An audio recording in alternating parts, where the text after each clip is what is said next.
De retour dans la tranche info, place maintenant à l'échange et au débat dans notre focus. Et comme je vous l'annonçais avant la coupure publicitaire, ce soir nous recevons l'humoriste Dieudonné Mbalambala. Bonsoir Dieudonné. Bonsoir, bel bonsoir et merci de m'accueillir. Donc Dieudonné, humoriste extrêmement controversé ici en France. Ouais, enfin Plus ça que s'arrange dans les un colonies. petit peu, mais bon, c'est vrai que oui, j'ai été controversé. C'est bizarre d'ailleurs que je l'ai été à ce point, parce que finalement je n'ai fait que des blagues, je n'ai pas de sang sur les mains, moi.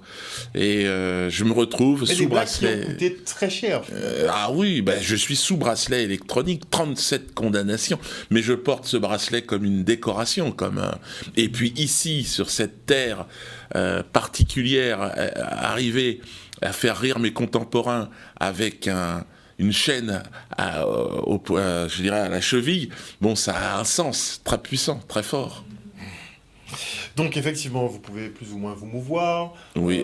Alors là, il faut demander au juge d'application des peines des suspensions de peine pour quitter un temps le territoire. Autrement, vous êtes incarcéré, je suis détenu à domicile et donc j'ai des permissions de 8h à 13h pour aller faire mes courses, mais autrement, je suis chez moi. Ouais. Pour combien de temps?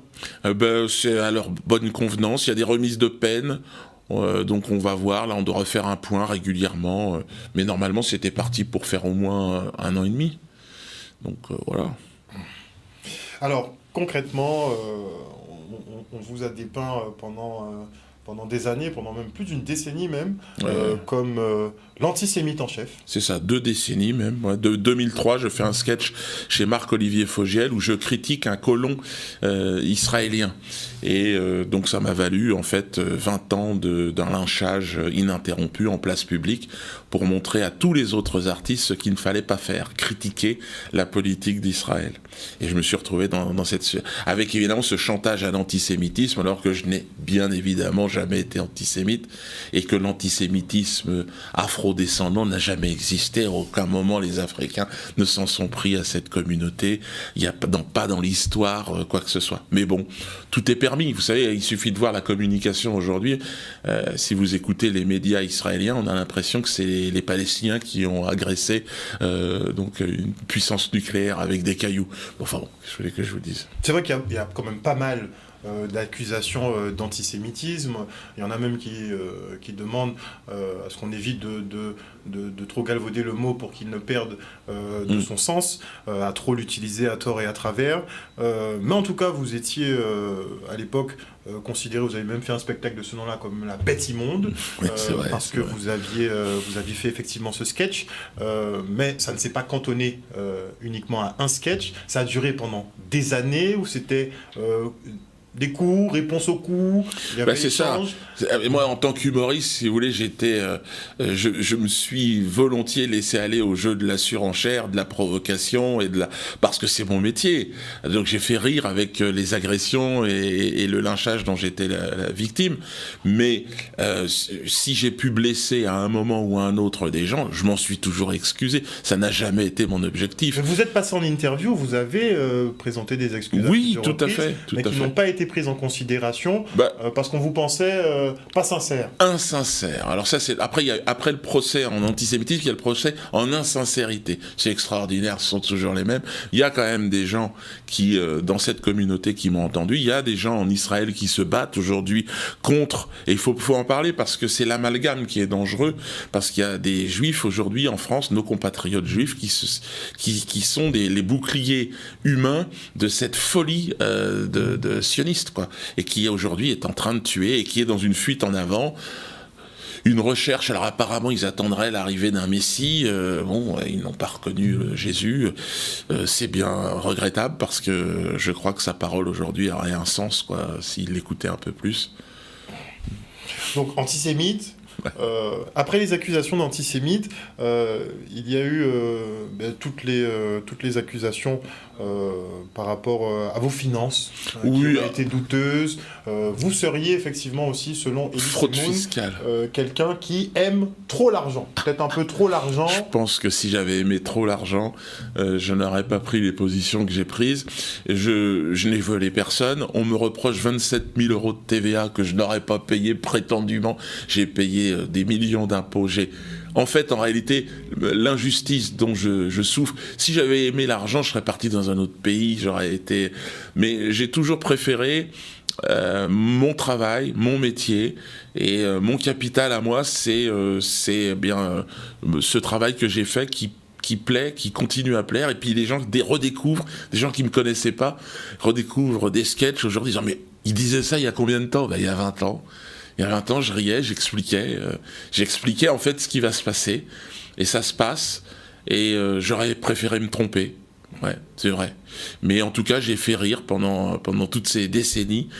J'ai fait rire des générations, et aujourd'hui, il y a des jeunes. Et puis cette fois-ci, là, j'arrive ici avec un jeune, puisque là, je suis dans l'âge de la transmission. Et donc, je vais transmettre maintenant à d'autres générations cette expérience unique, quoi, dans le monde du spectacle. Faire rire sous bracelet électronique, c'est quand même assez exceptionnel. Alors, vous avez toujours eu un succès fou. Oui. Alors aujourd'hui, c'est en train de revenir vraiment très très fort. J'ai encore des interdictions, je peux pas jouer dans les plus grandes salles, je suis encore interdit. Est-ce que vous pensez qu'un jour vous serez réhabilité, ou bien vous resterez toujours avec cet estampillage Il y a des gens qui sont dans le ni pardon ni oubli, voilà. Et ces gens-là, ils ne supportent pas. Ils ont passé des décennies à tenter de me faire taire, et pour eux, c'est pas possible. Parce que si ils me réhabilitaient, il y aurait tout un tas de jeunes humoristes, de jeunes artistes, qui se diraient finalement, on peut dire ce qu'on pense. Et puis on peut parler c'est Césaire, c'est Aimé Césaire qui disait « Rire avec la souffrance nègre, Dieudonné, vous allez déranger du monde ». Il le disait bien avant tous mes ennuis, et je pense qu'il avait un sens aigu, une inspiration et un sens de ce qui allait m'arriver, parce qu'il avait vu aussi, et aujourd'hui moi je suis un ancien maintenant, et il l'était à l'époque par rapport à moi. Et je vois à quel point l'expérience, et il faut respecter ses ancêtres et ses anciens, c'est fondamental.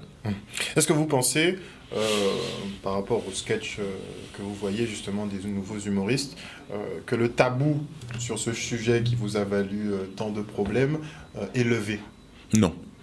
Non, je pense que c'est à partir du moment où les gens arrivent à en rire, je pense qu'ils désacralisent une situation, et donc je crois que ceux qui veulent nous maintenir sous cette chape qui leur permet aujourd'hui de massacrer le peuple de Palestine, le peuple de Gaza, ils ne peuvent pas se permettre de relâcher la pression. Et on le voit aujourd'hui, on a en France, moi je suis interdit par exemple sur des chaînes de télé, en France je dis métropolitaine. Hexagone, je ne sais pas comment on peut l'appeler d'ailleurs, parce qu'on peut dire Israël aussi, puisque ça ressemble énormément, la ligne éditoriale des chaînes d'information ressemble étonnamment aux intérêts D'ailleurs, ils invitent Netanyahou, qui est quand même un criminel de guerre, un homme qui sera un jour jugé, j'imagine. Vous pensez vraiment qu'il sera jugé ? Alors, il sera jugé en Chine, en Russie, je sais pas, dans des pays libres. Mais en France ? La France, le problème est entièrement sous contrôle. Et je pense que, vous savez, la guerre qui est en train de se mener, c'est une guerre de l'argent, c'est pour protéger l'euro et le dollar. Et ce que sont en train de faire les BRICS, c'est recréer une nouvelle valeur. On se lève tous les matins, nous, les Français, pour aller gagner une monnaie qui est fabriquée par ces gens-là. Donc imaginez le pouvoir qu'ils ont sur nous. Là, on l'a vu, il n'y a plus d'argent en France. Il n'y a pas d'eau potable en Guadeloupe. Mais Macron dit, on envoie 100 millions au Liban. D'où vient cet argent ? Qui fabrique l'argent ? Je peux vous dire que c'est pas les Camerounais, c'est pas les Guadeloupéens, mais les Russes, les Chinois, les Indiens, les Brésiliens, les Sud-Africains commencent à se dire, ça serait bien qu'on fabrique une monnaie maintenant. Et ça va changer le monde. C'est en train d'aboutir. Je le souhaite, je le crois. Et ce que je peux espérer, c'est que tous les pays Guada, Madinina, Kanaki, tout ça, puissent enfin rentrer dans un monde qui n'est plus unipolaire, mais qui est multipolaire et qui permet à chacun de s'épanouir, de se développer, quoi. Mais il y a des gens ici qui n'ont pas intérêt à ça. Je pense aux Békés, par exemple, ils n'ont pas intérêt à ce que ça change. Parce que eux, leur puissance, c'est cette croyance que nous avons encore dans l'argent, dans cet argent qui brasse, dans cet argent qui leur permet de contrôler nos vies. Mais l'argent reste le nerf de la guerre. Mais c'est la croyance en l'argent, parce que, vous savez, l'argent, regardez, comment se fait-il que Macron puisse sortir 100 millions ici, 200 millions ici, d'où vient cet argent ? Qui fabrique cet argent ? Personne ne s'interroge. On a l'impression que l'argent, ça a toujours une valeur. Ça n'a pas de valeur en réalité, c'est la valeur qu'on accorde. Et à partir du moment où il y a une solution, un plan B qui va arriver très bientôt, une nouvelle monnaie, c'est ce que Kadhafi voulait faire d'ailleurs. Il voulait faire adossé à une réserve d'or incroyable qu'il avait amassée, qui lui a été volée d'ailleurs, toujours par les mêmes. Toujours par ces gens, en l'occurrence Sarkozy, Bernard-Henri Lévy, et tous les sionistes. Et donc aujourd'hui, on voit bien que Kadhafi n'avait pas les moyens, il rêvait. Ils sont prêts à tout. Ils sont prêts à déclencher une guerre nucléaire pour protéger ce pouvoir qu'ils ont, qui est le pouvoir de brandir un dollar et puis viens ici, toi, viens là, allez, mets-toi là. Donc pour vous, l'escalade qu'il y a en ce moment au Moyen-Orient, et puis on a aussi le conflit en Ukraine qui ne se finit pas, pour vous, c'est... C'est la monnaie. C'est-à-dire qu'ils défendent le dollar. Ils défendent le dollar et l'euro, qui est bon. Et c'est le pouvoir de l'Occident vient de cette monnaie qu'ils ont imposée au monde. Et à partir du moment où on ne commerce plus entre nous avec ça, ils n'ont plus aucun pouvoir parce qu'ils ne savent pas travailler, parce qu'ils sont feignants, parce qu'ils font travailler les autres. C'est-à-dire qu'ils ont des esclaves autour d'eux qui jettent cet argent, ces fameux millions, si vous voulez, qui sont fabriqués où ? Qui ? On sait très bien qui. On sait très bien qui nous a fait vacciner. Pourquoi on a voulu nous vacciner ? Ce sont les mêmes qui fabriquent les billets. Ce sont les mêmes. Ce sont les mêmes qui sont en train de massacrer le peuple gazaoui. Et il ne faut pas rêver. Le peuple gazaoui, c'est nous. Et vous le savez, vous, Guadeloupéens. Vous êtes les prochains. Donc on doit bouger maintenant. Il faut sortir de cette emprise. Mais on va dire que ce monde-là est dominé par la prédation. Oui. Puisque bon, c'est le courant occidental qui a dominé pendant des siècles. Ça ne va pas se défaire comme ça. Au début, au lendemain. Non, au début c'était avec des armes. Bon, c'est vrai, ils sont arrivés en Afrique, ils nous ont cassé la gueule. Nous, à main nue, non, mais avec leurs armes, c'est vrai qu'on n'était pas profilés. Et ils ont installé quelque chose qui est encore plus pernicieux, encore plus pervers, c'est leur monnaie. C'est-à-dire qu'en Afrique, même moi je suis du Cameroun, les gens ils se battent pour avoir des euros, pour avoir des dollars. Ils se lèvent le matin pour aller en chercher quelques misérables dollars en plus, que eux fabriquent, mais à la photocopieuse comme ils veulent. C'est pour ça que et cette monnaie, en plus la monnaie camerounaise est fabriquée en France, le franc CFA. Mais pour vous dire que voilà. Je crois que les Maliens ont bien compris. Ils se sont séparés de la France. Le Burkina, l'Afrique. Aujourd'hui, ce sont les Martiniquais. Là, ce sont les Kanaks. Le monde change. Et Vladimir Poutine a dit une chose qui est extraordinaire, c'est-à-dire le monde est en train de changer et ceux qui dominent, ce monde unipolaire autour du dollar et de l'euro, est fini. Et ils sont prêts à tout faire pour essayer de se maintenir. Mais c'est fini. C'est fini parce qu'on est arrivé au bout du jeu. Voilà. Et c'est peut-être terminé, mais s'ils sont dans leur dernier retranchement, en tout cas... C'est ça, ils sont dangereux, là, aujourd'hui. C'est dangereux et ça fait de la vie chère. Hein. Ça fait la vie chère. De la vie chère, de la vie même très chère. C'est ça. Pour nous, par exemple, ici, dans les Antilles, vous avez vu les mobilisations, ce qui se passe en Martinique. En 2009... les gens marchaient effectivement pour la même chose. Rien n'avance dans ce sens, en tout cas dans le sens de la population. Donc pourquoi ça changerait concrètement ? Puisque le monde, ainsi va le monde, il roule comme ça. Moi, je pense que pour que ça change, alors ça peut basculer, en fait. Il peut y avoir un point de bascule à un moment donné, un événement qui fait basculer les choses. Et on est très près de ce point de basculement. Et je pense qu'ils avaient réussi à nous formater à cette croyance envers leurs valeurs. Et qu'aujourd'hui, avec notamment, je crois, la propagande LGBTQ+, qui ne fonctionne pas du tout dans le sud global. C'est-à-dire qu'ils ont essayé en Afrique, ils essayent ici. Je pense qu'il y a le respect de chacun, mais chez soi. Mais dans la place publique, par rapport à nos enfants dans les écoles, c'est très mal perçu, cette volonté de nouvel ABC sexuel. Pour vous, les nouveaux programmes passent mal? Ça ne passe pas. Ça ne passera pas. Moi, je vous parle en tant qu'Africain, que Camerounais. Ça ne passera pas. Le peuple ne veut pas de ça. Et c'est pas par haine envers quiconque. C'est juste, vous avez vos façons de voir, nous avons les nôtres. Un homme, une femme, ça nous paraît être quelque chose de naturel. Voilà. Et ça nous paraît beau. Et c'est très subjectif, la beauté. Mais ça nous paraît beau comme ça. Donc on préfère ça. Et donc, alors qu'en Europe, maintenant ils sont dans les Occidentaux, c'est devenu le symbole de la démocratie, le symbole, comme si c'était l'apothéose de pouvoir dire, regardez notre société, aujourd'hui, ce qu'elle est, on a une sorte de liberté du genre, mais c'est une fuite en avant aussi. Enfin, je sais pas. Moi, en tout cas, personnellement, moi, j'ai presque de 60 ans, je dois être considéré comme un vieux, mais je ne pense pas que ça soit une direction qui plaise notamment aux Afro-descendants, mais aux Asiatiques, aux Maghrébins. En fait, on sent que c'est une toute petite partie de la population. Tout le monde a toujours fait ce qu'il voulait. Ça a toujours existé. Non, l'homosexualité a toujours existé. C'est pas un problème, et c'est surtout pas stigmatiser ces gens ou inciter à avoir la haine envers ces gens. Bien sûr que non. Et il y a de la souffrance chez ces gens-là. Mais vous fermez la porte de chez vous, vous faites ce que vous voulez. Mais dans la rue, ou face à nos enfants, non. Non. Non, s'il y a un modèle à défendre, c'est celui qui remonte à Adam et Ève et à la nuit des temps, qui est, pour que la vie perdure, il faut un homme et une femme. Et puis c'est tout. On vous dira maintenant avec la science... on peut cloner. Trop nécessaire. On peut cloner, il suffit d'un... Ouais, j'ai vu ils peuvent dans il y a des solutions, il y a de nouvelles solutions. Dans un cochon, ils peuvent mettre des choses... Écoutez, je pense que c'est quand même mieux de continuer... de manière artisanale, c'est mieux.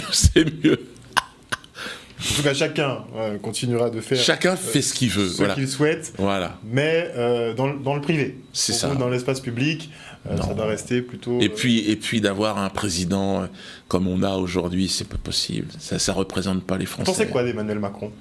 C'est une catastrophe. Une catastrophe. Il est responsable de ça, il est responsable de cette volonté d'essayer de nous vendre cette propagande LGBT, là, il est fou, il est allé en Afrique parler de ça, mais laissez-nous tranquilles, faites ce que vous voulez à l'Élysée. Bon, on a vu d'ailleurs la fête de l'Élysée avec toutes ces drag queens, tout ça. C'est pas la France. Je pense que là, il y a le général de Gaulle. Pourtant, je l'aime pas, ce mec-là non plus, vu ce qu'il a fait en Afrique. Donc le côté inclusif d'Emmanuel Macron vous plaît pas trop? Non. Enfin, je sais pas jusqu'où vous pas pousser l'idée de l'inclusion en ce qui le concerne, mais elle doit être assez profonde, ouais. Donc, pas d'affection particulière, donc. Non, mais j'ai rien contre lui. Non, mais j'ai rien contre lui. Mais je veux dire, c'est toujours pareil. Le mouvement homosexuel qu'il représente, seulement qu'il incarne, était très intéressant sur le plan culturel. Et on a vu, il y a eu tant qu'il était, je dirais, en lutte, en résistance. Mais une fois qu'il a pris le pouvoir, et c'est ce qu'il a dans le monde de la culture et des médias, il est odieux, il est immonde, il est dégueulasse. On a envie de vomir. C'est trop. Voilà. Donc c'est un mouvement qui, en prenant le pouvoir, est devenu encore pire que celui qui était avant. Et c'est pour ça que ce lobby homosexuel dans le monde des médias, dans le monde de la culture, il est insupportable. Et puis il impose, même je crois que c'est maintenant à Euro Disney, il y a une parade de gays. Enfin, arrêtez. Pourquoi vous voulez montrer ça aux enfants? Je dirais, c'est montrer-leur, je sais pas, des choses. Même revenez aux ours, aux girafes, c'est plus intéressant. Alors, vous parlez d'enfants, justement. J'aimerais qu'on parle d'enfants et de show business. puisqu'en ce moment on a l'affaire P. Diddy qui fait un peu suite, on va dire, à l'affaire Epstein. Et donc on a toutes ces révélations sur des artistes qui auraient certaines tendances pédophiles, quelques attraits aussi pour le trafic d'êtres humains, pour la consommation de certaines choses aussi. On est en train de voir que beaucoup de personnes semblent impliquées, ou du moins étaient au courant. Il y a toujours eu beaucoup de rumeurs un peu sur les Hollywood, même un peu sur Paris aussi, sur le show business à Paris. Vous êtes du milieu concrètement. Alors j'ai été très vite, ça fait plus de 20 ans que j'ai été exclu de ce milieu-là, mais je l'ai un petit peu entreaperçu. Bon, j'étais pas dans le monde de la nuit, je sortais pas, mais j'ai pu écouter, j'ai pu voir des amis, genre Pierre Palmade, des gens de ma génération, complètement disparaître dans ce monde artificiel. Je pense qu'il y a beaucoup d'artistes qui sont très fragiles, qui sont trop sensibles pour rentrer, ils sont au milieu de loups, véritablement. Et donc l'intérêt des gens qui sont autour des artistes, c'est de les contrôler, et c'est de leur offrir de la drogue, et puis de les pousser vers l'interdit, vers des choses absolument... Et comme ça, ils se tiennent entre eux. Je suis pas sûr qu'il y ait autant de pédophiles que ça au départ, mais c'est peut-être aussi un gage, une fois qu'on a filmé quelqu'un en train de faire ça avec des enfants, peut-être qu'on le tient jusqu'à la fin des temps. Donc je pense que c'est tout un système pour contrôler qui est diabolique, qui est satanique, et je pense qu'effectivement on est très proche aussi d'Israël, encore une fois, de méthodes sionistes. C'est le pouvoir par la malice, alors qu'il y a tellement de choses belles. Alors on dira, c'est borderline, vous attribuez la malice au peuple israélien. Ah non, alors pas les juifs. Le peuple, et dans le peuple israélien, il y en a plein qui aujourd'hui se réveillent et disent stop au massacre à Gaza. Donc il faut surtout pas faire d'amalgame, parce que c'est choisir son camp. Moi, je choisis le camp de la paix, et donc je tends la main à ces Israéliens aujourd'hui qui ont envie d'arrêter. Je crois que c'était un projet qui était une belle idée au début et qui a viré au cauchemar. Comment vous sentez les années à venir? Est-ce que vous avez des enfants qui Oui. Mais moi, je me sens bien, figurez-vous, depuis que j'ai eu cette séquence du pardon. C'est-à-dire, à un moment donné, j'ai eu besoin si j'ai heurté des gens, alors je suis chrétien, bon, alors c'est vrai que c'est dans ma culture, le pardon, c'est Jésus sur la croix qui pardonne aux hommes, de ne pas avoir compris. Bon, moi je suis pas Jésus, mais en tant que je suis dans la culture chrétienne, et donc j'ai vraiment réfléchi à ce pardon. Je me suis dit, mais le pardon, c'est à côté de nous, et en fait, souvent, on a du mal à demander pardon, on a du mal à pardonner. Et puis... J'ai une question d'ailleurs pour vous. Ouais. Est-ce que vous pensez que l'homme pardonne, concrètement? Réellement, Est-ce qu'il est capable? Je pense que c'est possible, et je pense que celui qui, en tout cas, culturellement, nous a appris ça, c'est Jésus, et je crois que c'est possible, et je crois que c'est la solution. Et je crois que c'est le chemin, c'est la vie, c'est la seule façon de s'en sortir. Et quand vous avez aujourd'hui un Netanyahou qui dit ni pardon ni oubli, c'est la parole du diable. Voilà. Et donc je pense que non, il faut pardonner et oublier. Mais ça sera dur, ça sera difficile. Et vous le savez bien ici, ça sera difficile de pardonner. On a un passé commun avec la France qui est particulièrement douloureux. On a toujours du mal à traiter certaines problématiques, puisque déjà il faut mettre des mots dessus. Et vu qu'on vit dans un déni pour une grosse partie de l'histoire, ça reste compliqué. Donc le pardon, oui, en théorie, c'est bien, mais en pratique, ça peut être difficile à mettre en œuvre. Je comprends. Mais c'est pourtant la seule solution. Et je veux dire, ici, il faudra réussir à pardonner au béquet. Mais comment faire? Mais il y a un lâcher-prise dans le pardon qui est magnifique, Par contre, il faut que ça s'arrête, parce que le problème, c'est que les béquets, ça n'a jamais cessé. Il faut que ça cesse. Et je pense qu'après, il faut pardonner. Bon, en attendant... on va rigoler un peu. Il faut payer le prix, hein. Ouais, il faut payer. Il faut payer parce que le peuple guadeloupéen continue à payer. Le peuple antillais continue à payer. Et l'esclavage, il a changé de forme. mais il est le même. C'est le même. Et on est esclave des mêmes. Et ici, vous le savez mieux que n'importe qui. Et ici, la révolte française, la révolution française, elle va débuter ici. Parce qu'on sent, de toute façon. Vous savez, quand beaucoup de Guadeloupéens ne savent pas à quel point ils ont été le phare de la révolution au moment de l'obligation vaccinale. Tout le monde était tourné, disait « Ben non, on veut faire comme les Guadeloupéens. Nous, nous aussi, on est Guadeloupéens. » C'était impressionnant. Peut-être ici, on n'a pas pris la mesure de ce que cette révolte, elle a apporté dans l'opinion publique réelle de la France. En tout cas, vous êtes en spectacle demain. Oui. En Kandla, justement, aux Abîmes. Vous serez avec Jamel. Oui, ça va être extraordinaire, je vous assure. Venez voir ce spectacle, il est unique.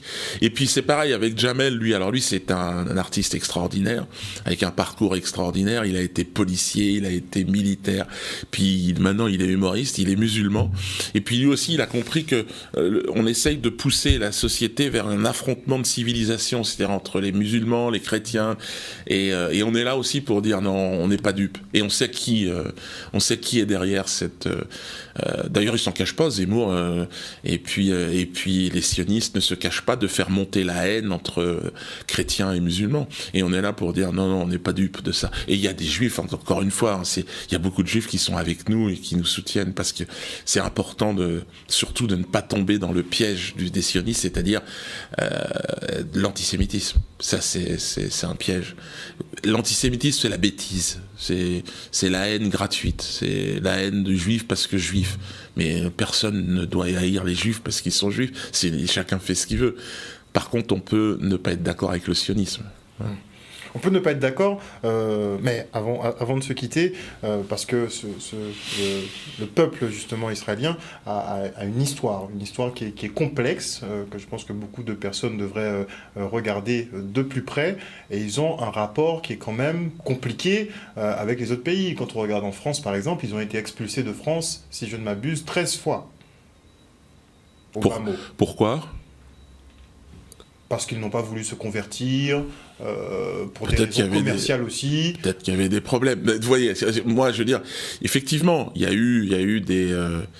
mais le peuple juif ne peut pas se résumer non plus à cela. Il a été aussi dans le commerce triangulaire, notamment chez les armateurs.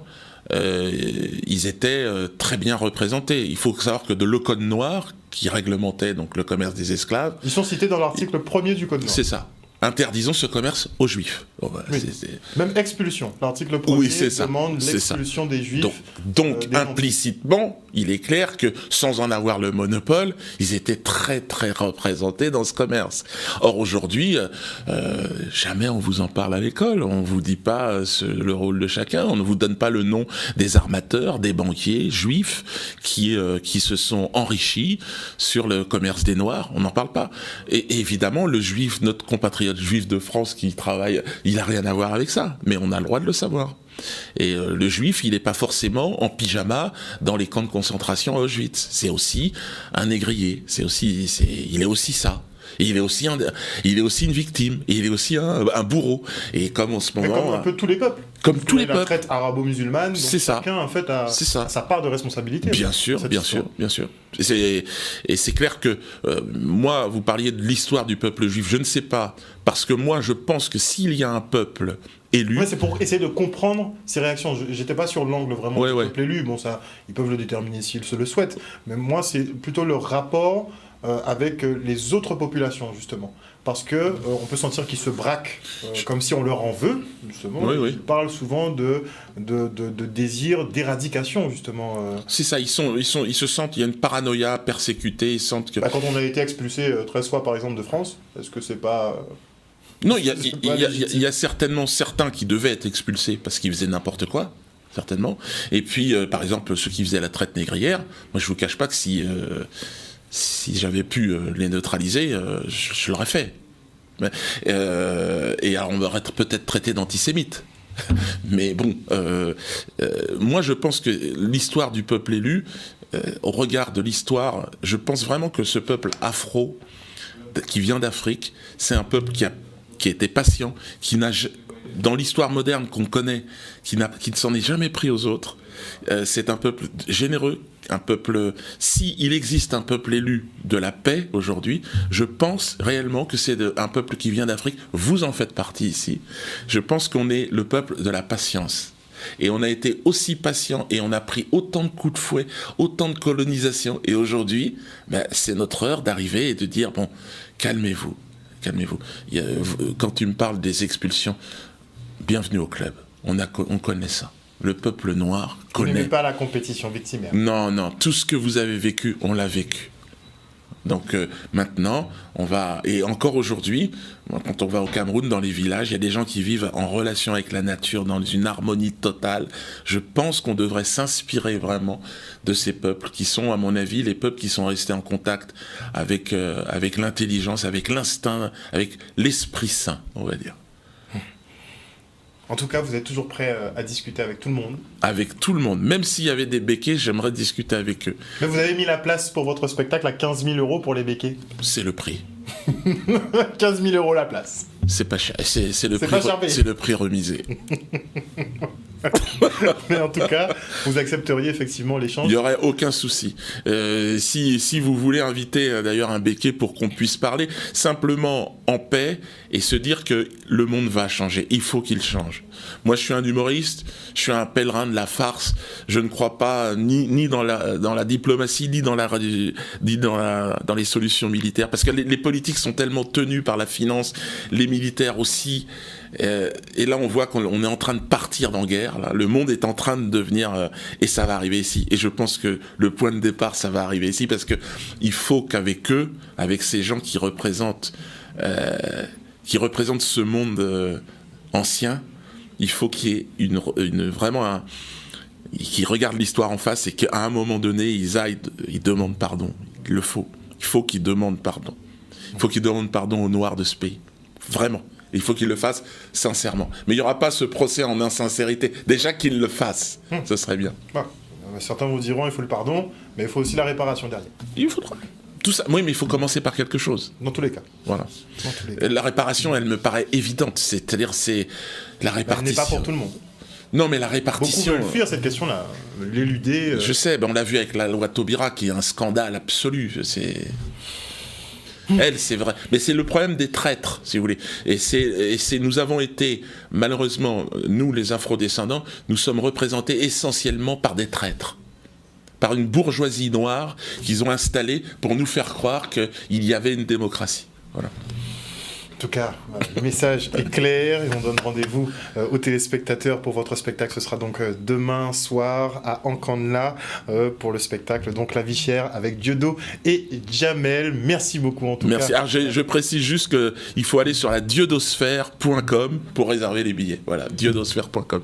Merci en tout cas pour ce petit entretien qui n'était pas prévu du tout. Merci à vos accompagnants justement d'avoir accepté d'attendre. On se quitte pour une petite page de publicité.